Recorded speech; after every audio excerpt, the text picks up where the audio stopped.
Good evening, lifers.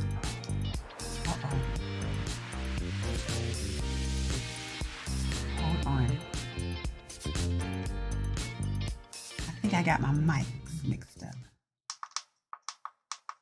Can you all hear me? Hold on.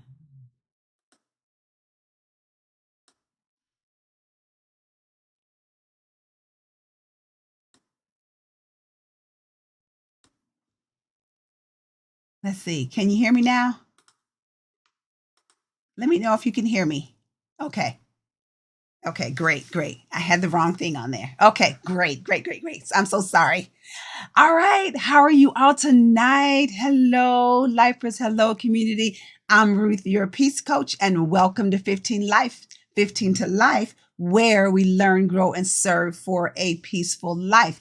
In these next 15 minutes, I not only prepare you for your upcoming week, but for the rest of your life. If this is your first time here, make sure you put your name in the comment section so we can greet you and welcome you to the community. Ladies, you already know what to do if you have not already. Make sure you like the page, follow the page, and share the stream because we are growing our community. Thank you so much for those of you who have already shared the stream.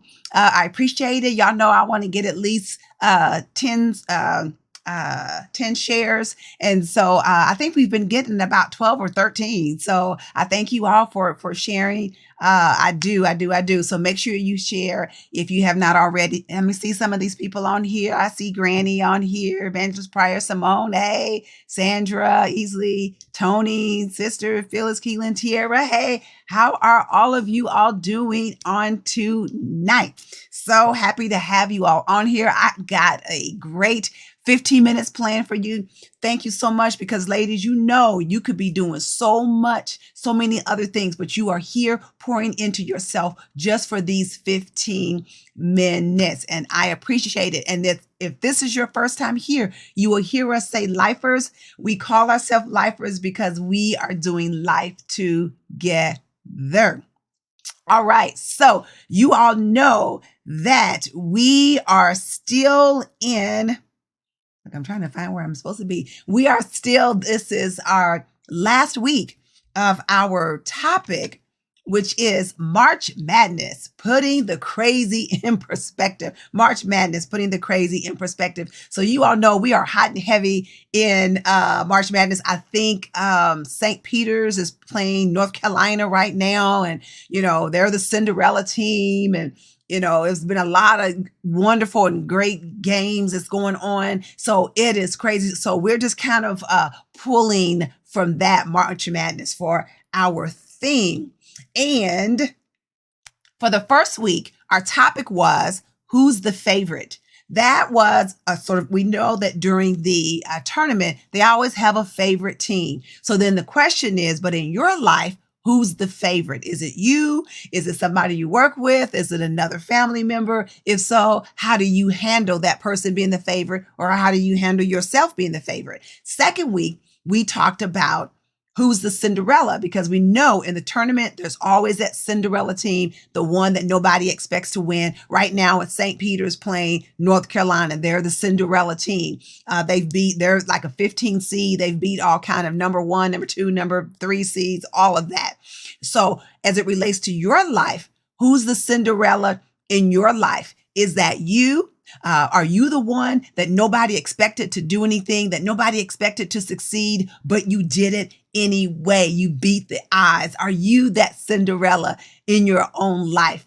And then last week, our topic was buzzer beater, the last second win. And on that, what we talked about was in those games, you always have that last second win. But in your life, as long as you are here on earth, there's always still time that you can hit that winning shot and you can win the game, and you don't have to give up and you don't have to quit. You can say, I still got time. I don't care if it's 2 seconds on the clock. There is still time to win. Okay. So when we're thinking about these previous 3 weeks, if you have not already watched them, here I go again. I did it again. again. I'm so sorry. But when we're thinking about these previous 3 weeks, if you have not already watched the previous 3 weeks, I would suggest you go back and watch it. It's only going to be 45 minutes. That's even shorter than a series episode on Netflix or something like that. It's only going to be 45 minutes of your time. So I suggest that you do that. But before, thank you, Tony. I don't know why I do that like every time. I do that every time. But when we're thinking about moving on, okay, to this new topic for this week, I want you to see how many of you remember, this. Let me see. Let me get there. Hold on. Okay, now let me get there.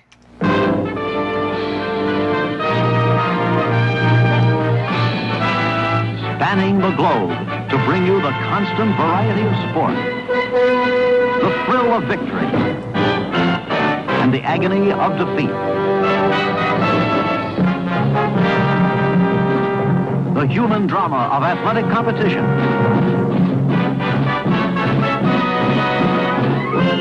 This is ABC's Wide World of Sports. How many of you all remember that? That was all the way back from 1974. And they played that opening for years on the Wide World of Sports. And I remember that. And I love that when they played that. Look, Phyllis is raising her hand. Yeah, I definitely remember that because it showed, when somebody won, how great it was. And it was just like, oh my God, that thrill of victory. And then it went all the way to the guy on the skis, and the agony of defeat, And so that's what we're going to talk about in our last 10 minutes that we have is heartbreaking loss. That's our topic, heartbreaking loss. And there's a quote here by Malcolm X that says, every defeat, every heartbreak, every loss contains its own seed, its own lesson on how to improve your performance the next time. Heartbreaking loss. Here's the thing about heartbreaking loss is that it's heartbreaking. Oh my God. It's terrible. You feel like, your life is over, in relation to a game. You may be rooting for your team and they've come from behind and it looks like that they may win the game, but at the very end, the other team hits the basket and your team loses, and it is heartbreak. And so when we're talking about heartbreak, what is heartbreak? Heartbreak is defined as causing overwhelming grief or distress, producing a strong emotional reaction. And that's what heartbreak is. It's overwhelming grief or distress, producing a strong emotional reaction. Let me see. Tony, what did she say? Feel bad. Yeah, you feel like giving up. And it's terrible. Really, you feel like that your life is over a lot of times when you suffer those heartbreaking loss. And so in relation to basketball, I want you to think about this. This is sometimes how heartbreaking loss is in relation to basketball.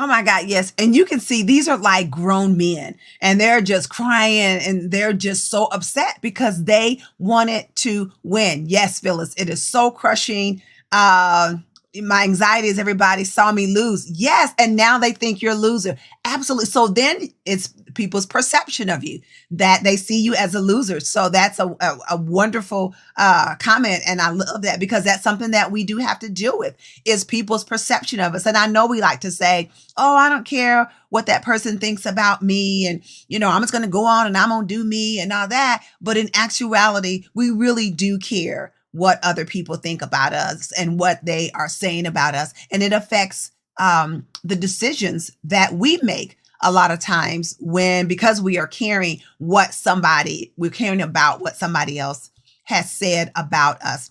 But here are a few things, just three quick things I want you to know about heartbreaking loss. And here's the first thing, is that we all have them. Nobody is exempt from heartbreaking loss. Everybody has had some sort of loss in your life, whether that is somebody breaking your heart, whether that is you losing that job, whether that is that person walking out and you lost out on that relationship, or maybe the person passed on. Everybody has suffered some heartbreaking loss. And I know when we go through those things, we often think that we are the only ones that have ever experienced that, that nobody else's heart has been broken like ours. And we're just devastated because we're the only one.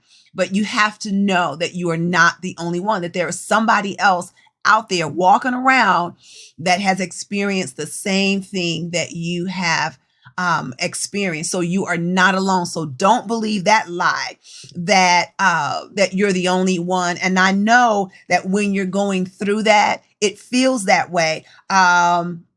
You feel like that God has sort of let you down, that you prayed and it's like, God, didn't you know, that I prayed for that thing as I really, really wanted it and it didn't happen. And so I'm so upset. But everybody has had oh yes, Yolanda, she said losing both of your parents. That is a heartbreaking loss. That is a heartbreaking loss. Absolutely. Yes. And so, but you have to know that everybody has suffered something, though. So you're not by yourself. Okay. And so here's the other thought, is that when it happens, they hurt like heck. It does. And I know that we as women, especially as African American women, that we are, taught to be that strong woman. We're taught to be that one that we have to hold it up for everybody else. We have to hold it up for our children. We have to hold it up for our spouse. We have to hold it up for our parents. We have to hold it up for our friends. We have to hold it up for our coworkers. We got to hold it up for everybody. But then it's like, who's there for you? And so there's nobody a lot of times.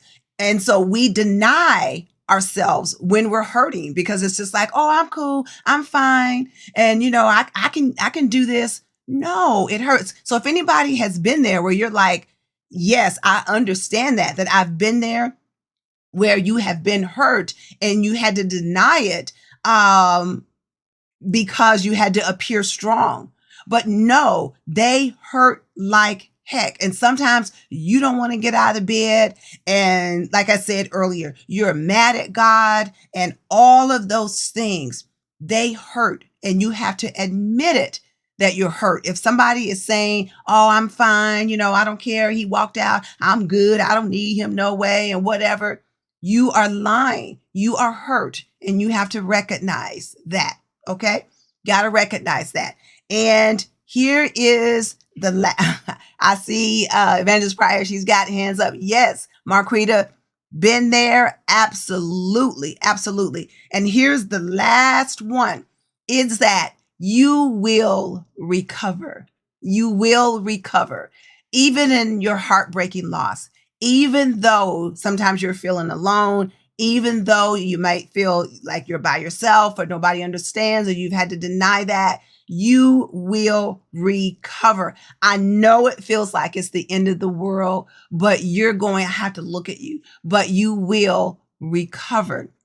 So often, so many times, because I love sports, and that I've always heard stories about how when a team has a devastating loss. You know, they lose a Super Bowl. They lose the, what is it? Not the Super Bowl, but the NBA championship game. And instead of them moping around that they lost, what they do is the next day, they're back in the gym. They're back on the field. They're back to doing that work, because they're saying, I'm going to become stronger and better. And next year we're going to win this thing. And so it's the same way with you. You got to say, now you can wallow a little bit if you want to, but you got to say, you know what? I'm going to recover and I'm going to come out of this better. Yes, right, Angelise, recover. Yes, Tiara, I will recover. You're going to bounce back from this, but it's not going to come without a fight. You got to be that person. The athlete, they're in the gym, they're on the field, running laps, they're doing whatever they need to do. I follow Russell Wilson on 615 on Twitter, and he's always on the field throwing balls or in the gym doing something. It's the same way with you. You can and you will recover, but you got to do the work and you will recover all. All right, ladies, that is it for tonight. I love you to life. Never forget that I love you. I believe in you. I believe in your dreams, but most importantly, I believe in your action. So go out there and do it. I know you've had loss. Go and get it back. Recover all. All right. You have a peaceful week. If you have not already, make sure you share the stream. I love you. Have a peaceful week. All right. Bye-bye.